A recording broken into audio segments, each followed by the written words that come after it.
మీ కెరీర్‌లో అంటే బాగా ఛాలెంజ్‌గా తీసుకొని చేసిన శస్త్రచికిత్స గానీ, లేదా ఒక పేషెంట్ స్టోరీ గానీ, ఆళ్ళు ఓవర్‌కమ్ అయిన విధానం గానీ ఏదైనా ఉందా? యాహ్! నాకు మనసుకి నచ్చిన అంటే బేసిక్‌గా ఒకటి చెప్తాను వినండి. ఈ వృత్తిలో డాక్టర్ ప్రొఫెషన్‌లో ప్రతి డాక్టర్‌కి, నా కొలీగ్స్ కూడా ఒకటే మెసేజ్ నేను చెప్పదలుచుకున్నాను. చాలా నోబుల్ ప్రొఫెషన్ అని ఎందుకు అంటారంటే, ఏ ఒక్క ప్రొఫెషన్‌కి కూడా ఈ లైసెన్స్ లేదు. ఒక హ్యూమన్ బాడీని కట్ చేసి ఏదంటే కావాలంటే చేసి పెట్టి పంపించేది. Post god, all believe in god, god's క్రియేషన్లో ఓన్లీ డాక్టర్కి ఆ పవర్ ఉంది. ఒక హ్యూమన్ లేకపోతే మీరు ఒకళ్ళ నీళ్ళు కత్తి పొడిస్తే తీసుకెళ్ళి జైలు వేస్తారు మళ్ళీ కదా. సో ఒక డాక్టర్కే ఆ ఒక పవర్ ఇవ్వటం జరిగింది, licensing. So it's a very Nobel profession. ఈ వృత్తిని చాలా చిత్తశుద్ధితో సొసైటీకి ఏదన్నా మంచి చేయాలని ఒక దీంతో చేయాలి ప్రాక్టీస్ని. Okay, don't do for monetary gain. Money important, money బ్రతకటానికి ప్రతి ఒక్కరికి ఇంపార్టెంట్. ఈ సమాజంలో ప్రతి ఒక్కరు డబ్బులు సంపాదిస్తున్నారు, డాక్టర్ కూడా సంపాదించాలి. కానీ your ethics first, then the money next. If you keep money first and ethics next, then the profession is gone. So ethical practice చేసినంత మటుకు ఈ ప్రొఫెషన్కి మించిన ప్రొఫెషన్ లేదు. అండ్ ప్రజలు కూడా గ్రహించాలి, డాక్టర్ అనేవాడు ఒక్కరోజు హాలిడే తీసుకుంటే ఈ ప్రపంచంలో ఏమైపోతుంది పరిస్థితి అనేవాడు. ఒక్కరోజు అక్కర్లేదని ఒక్క గంట అందరూ doctors in the world we shut down అని కూర్చుంటే 1 hour ఈ ప్రపంచంలో ఏమవుతుందండి. దేవుళ్ళమేం కాదు, ఉన్న వృత్తిని, మనకున్న నాలెడ్జ్ని అప్లై చేయటమే. మంచి బ్రతకొచ్చు, ఒక్కొక్కసారి చనిపోవచ్చు, అది సృష్టి ధర్మం. అలా అని చెప్పి నెగ్లిజెన్స్ని మనం ఎంకరేజ్ చేయకూడదు. బట్ వృత్తిలో మనం చేయాల్సినది చిత్తశుద్ధితో మనకున్న నాలెడ్జ్ని అప్లై చేసి చేయటం, నెంబర్ 1. అండ్ నాకు ఈ విధంగా చూస్తే ఒక 2 ఇన్సిడెంట్స్ నాకు బాగా ఏంటంటే, ఒక పాప కరీంనగర్ నుంచే 10 సంవత్సరాల వయసులో కింద పడిపోయింది పాప చెట్టుపై నుంచి. పేరెంట్స్ కూలీ చేసుకునే parents, barely 1 meal a day they use to eat. Okay, ఈ పాప పడిపోతే నొప్పితో ఇంటికి వెళ్తే చెప్తే తిడతారని ఒక భయం. రెండోది, దవాఖానాకు పోతే డబ్బులు అయిపోతాయి, డబ్బులు లేవు కదా, ట్రీట్మెంట్ చేయించుకోలేము కదా అని ఈ రెండిటి మధ్యలో నలిగిపోయి ఒక ఇరిగిన బోన్ని చెప్పకుండా 10 సంవత్సరాల పాటు ఉంది. 10 years పాటు అమ్మాయి ఎప్పుడు ఎక్స్ప్రెస్ చేయలే, అది అంటుకుపోయింది. నేచర్స్ బెస్ట్ గుణం ఏంటి? Healing. Healing is the best weapon nature has.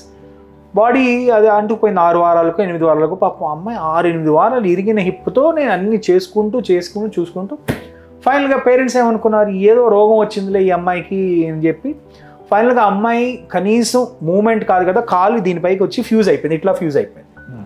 Private parts కూడా క్లోజ్ అయిపోయినాయి అమ్మాయికి. వాళ్ళు ఏంటంటే affordability and lack of knowledge వల్ల హాస్పిటల్ తీసుకెళ్ళకపోవడం వల్ల వాళ్ళు ఆ డిసేబిలిటీని మనకి ఇంతే అని, మనకి తలరాత ఇంతే అని యాక్సెప్ట్ చేసేసి వదిలేశారు. అమ్మాయికి 18 years చదువుకుంది, డిగ్రీ కంప్లీట్ చేసింది, అదే కర్ర పట్టుకొని డిసేబిలిటీతో. ఫైనల్గా వీళ్ళు అమ్మాయికి పెళ్లి చేయాల్సిన వయసు వచ్చింది, ఏదన్నా కొంచెం ఏమన్నా అవుతుందేమో అని చెప్పి హాస్పిటల్లో తీసుకెళ్తే వాళ్ళు చూసి, ఇదేంటండి ఇట్లా అయిపోయింది, ఇక్కడ ఉండాల్సిన హిప్ ఇక్కడ అంటుకుపోయింది, కాలు 5 inches షార్ట్ అయిపోయింది. 5 inches అంటే 5 inches షార్ట్. ఇక్కడ ఉంటుంది కాలు అమ్మాయిది, ఇక్కడ ఒకటి కాలు ఉంటుంది, ఇక్కడ ఒక కాలు ఉంటుంది. అమ్మాయి యూరిన్ చేసుకుని అన్ని కాళ్ళపైనే పోసుకోవాలి మొత్తం. అది 10 years she suffered like that. వెళ్తే డాక్టర్ ఆబ్వియస్లీ చూసిన తర్వాత అంటే సర్జరీ అలాంటిది కాబట్టి 4-5 lakhs అవుతుందండి అని అన్నారు. 4-5 lakhs వాళ్ళ జీవితంలో సంపాదించలేరు, వాళ్ళు మొత్తం తాకట్టు పెట్టుకున్నా సంపాదించలేరు. బట్ చేయించాలని ఒక ఇది, దెన్ ఎంతో కొంత సపోర్ట్, వాళ్ళ సొంత మామయ్య అతను పెళ్లి చేసుకుంటాను ముందుకు వచ్చి, వీళ్ళందరూ ముందుకు వచ్చి నా హాస్పిటల్, నేను ఆ రోజు యాక్చువల్లీ హాస్పిటల్ నుంచి బయటకు వెళ్తుంటే ఈ పాప ఇలానే దీనిపైన కూర్చొని ఉందన్నమాట సాడ్గా. ఎందుకంటే 10 years ఆఫ్ లైఫ్, సో కొంత ఇది ఉంటుంది కదా. వాళ్ళ పేరెంట్స్ ఏదో మాట్లాడతారు, నేను ఏదో ఆర్థో కేసు వచ్చింది సార్ చూస్తారంటే, నేను వెళ్తూ చూసి ఏమైందమ్మా అని అమ్మాయితో కూర్చొని ఒక 1/2 hour 5 minutes తర్వాత అమ్మాయి just crying and telling me the whole story. Okay, అంటే నిజంగా ఒక గుండె ఉన్నవాడు ఎవరైనా అక్కడ కూర్చుంటే ఎవరైనా కళ్ళమ్మ నీళ్ళు లేకుండా కూర్చోలేరు అక్కడ. ఓకే, ఆ స్టోరీ విన్న తర్వాత ఒకటే అనుకున్నాను నేను, మనం ప్రపంచం మొత్తాన్ని మార్చలేము, మనం మార్చగలిగేది మన కళ్ళ ముందు, మన చేతిలో ఉన్నదే మార్చగలం. వి మే బి బిగ్, బట్ ఆ మనసు ఉండాలి కదా. కొంతమంది కోటీశ్వర్లు ఉన్నారు ఈ ప్రపంచంలో, వాళ్ళు ఎంతమంది సొసైటీకి ఉపయోగపడే పనులు చేయగలుగుతున్నారు, ఆ కోట్లను ఇంకా పెంచుకోవాలని ప్రయత్నం చేస్తున్నారు. సరే డాక్టర్లే ఉన్నారు, వెరీ సక్సెస్ఫుల్ డాక్టర్స్, నెలకి 50 లక్షలు సంపాదించే డాక్టర్లు ఉన్నారు. వాళ్ళలో ఎంతమందికి మనం ఇది చేయాలనే ఒక మనసు ఉంటుంది. నిజంగా ఆ మనసు ఉంటే అండి సొసైటీ చాలా మంచిగా అయిపోతుంది. మన ఇండియాని డెవలప్ చేయడం చాలా డిఫికల్టీ కాదు. సో అది చూసిన తర్వాత అనుకున్నాను ఒకటే, ఏదైనా కానీ ఈ అమ్మాయి లైఫ్, అమ్మాయిని అడిగాను, ఏమ్మా నువ్వు ఇది చేసుకొని ఏం చేస్తావు అంటే, ఫస్ట్ ఏమొస్తుంది జనరల్గా ఆ గ్రూప్ ఆఫ్ పీపుల్లో ఏముంది సార్ ఇంక ఇట్లానే మా పెళ్లి చేస్తే ఇంకా ఇట్లా లైఫ్ కాదు. అమ్మాయింది నాకు మంచిగా అయితే మంచిగా ఉద్యోగం చేసి మా అమ్మని నాన్నని చూసుకోవాలి సార్ అని చెప్పింది. So she has that will power, she wants to get all right and she want to do something. So ఈ వాటిలో వాళ్ళ సోషల్ ట్యాబు వల్ల ఏంటంటే మెంటల్గా కూడా అమ్మాయికి అంత ఇది రాలేదు.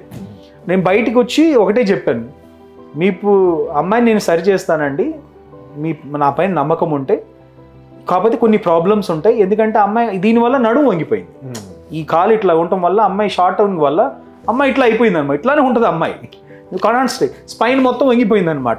సో 3 కరెక్షన్స్ చేయాలి, నేను చేయగలిగినట్టు చేస్తానండి, బట్ 50% ఆ కరెక్షన్ అవుతుంది, నమ్మకం ఉంటే చేయండి. వాళ్ళు అడిగారు డబ్బు ఎంత అవుతుందనండి.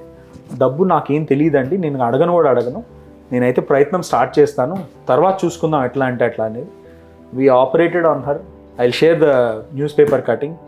She is walking today comfortable, most of the deformity correction అయిపోయింది. అమ్మాయి ఈరోజు కాళ్ళు శుభ్రంగా బయటికి వెళ్తుంది, వాకింగ్ చేస్తుంది. మొన్న మధ్య ఏదో చెట్టు ఎక్కి మామిడికాయలు కోసుకుంటానికి మళ్ళీ చెట్టు పై నుంచి మళ్ళీ కింద పడింది. అంటే almost she is come back to normal life. So for me that was the most rewarding. And patient కూడా ఒకటే మాట చెప్పాడు, ఏ హాస్పిటల్కి వెళ్ళినా డాక్టర్ ఫస్ట్ ఇంత అవుతుందని చెప్పారండి, ఏ ఒక్కళ్ళు కూడా మీ అమ్మాయిని బాగు చేద్దాం తర్వాత చూద్దాం డబ్బు ఎంత అవుతుంది ఎవరు చెప్పలేదండి. So these are the few things. ఇంకొక కేసు కూడా, ఒక బ్రాహ్మిన్ బాయ్, వేద పాఠశాల చదువుకునే అబ్బాయి రైల్వే ట్రాక్ మధ్యలో పడిపోయాడు ఎక్కుతా, multiple bone fractures, unconscious, and everyone said he will not survive. And ఎవరో సమ్ బ్రాహ్మిన్ త్రూ ఎవరో సమ్ మేనేజ్మెంట్ మాకు కాల్ వచ్చింది, ఇట్లా వచ్చింది, can you just see the patient అని. I said I don't want to see the patient, directly take him to the OR first. So midnight 12 o'clockకి call వస్తే 2:30, 3 o'clockకి 6 surgeons మేము midnight హాస్పిటల్కి వెళ్ళిపోయి అందరం వాడికి 6 to 8 hours సర్జరీ చేసి మొత్తం 9 ఫ్రాక్చర్స్ ఫిక్స్ చేస్తాం బాడీలో. ఫిక్స్ చేసి is become so normal now. అన్ని ఇంప్లాంట్స్ తీసేసిన కూడా తీసేస్తాం, nobody will say that surgery అయిందని. సో ఇలాంటి కొన్ని రివార్డింగ్గా ఉంటాయి నా మనసులో ఈ 2 cases. And first case done in 2009 అండి, నీ రీప్లేస్మెంట్. ఆయన ఒక టీచర్, ఇప్పుడు ప్రొఫెషన్లోనే ఉన్నారు. ఆయన ఇంక ఇప్పుడు రిటైర్ అయిపోయినా కానీ నాకు ఎవ్రీ న్యూ ఇయర్కి నా బర్త్డేకి ఫోన్ చేసి, డాక్టర్ గారు మీరు ఇచ్చిన జీవితం నేను ఇప్పటికీ నడుస్తున్నాను అని చెప్తాను. So these are all the rewarding things. Of course there are many such stories, people will come back.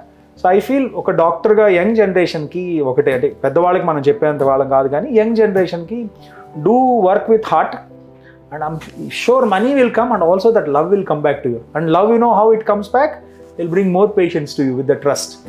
So కాబట్టి ఎక్స్పీరియన్స్ అనేది చాలా ఇంపార్టెంట్. చేసే ప్రతిదీ కూడా మనకి ఎక్స్పీరియన్స్ ఉంటేనే చేయండి, లేకపోతే ఇది హ్యూమన్ బాడీ, ఒకసారి మిస్టేక్ చేస్తే ఇంకోసారి కరెక్ట్ చేసుకోవడానికి అవకాశం ఉండకపోవచ్చు. కాబట్టి ప్లస్ ఫైనాన్షియల్గా కూడా లోడ్ అవుతుంది కదా, స్ట్రెయిన్ అవుతుంది కదా పేషెంట్స్కి. మీరు తీసుకునే అదే మందులు, అదే నాణ్యమైన మందులు, కానీ సగం ధరకే. అవును, మెడ్ ప్లస్ బ్రాండ్స్ పై 50 to 80% తగ్గింపు.